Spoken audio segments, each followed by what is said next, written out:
वृद्धांसाठी मोठी बाग नाहीये, बगीचा नाहीये. नाही, आपल्या बाजूच आवरगाव गाव आज स्मार्ट गाव झालं, स्मार्ट गाव आहे. सगळ्या सुविधा झाल्या.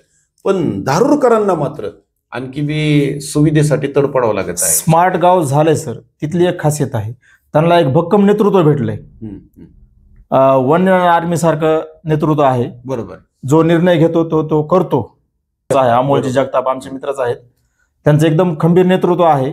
आणि प्रत्येक चांगल्या कामासाठी ते असा विचार करत नाहीत की मला हे काम करायचं, ह्याने आडवा आला तर काय करू, कोणी समस्या आल्या ते स्वतः फेस करतात त्याला. बरोबर. तसे धारूर मधल्या समस्या एकही म्हणजे आतापर्यंत नेता नाही. त्यांनी त्यांचं गाव महाराष्ट्र राज्यावर नेलंय. धारूरला जायला काहीच वेळ लागणार नाही. परंतु त्याला खंबीर नेतृत्व पाहिजे. कुठंतरी भावनिक लोकांच्या भावनिकतेमध्ये न येणं गरजेचं आहे.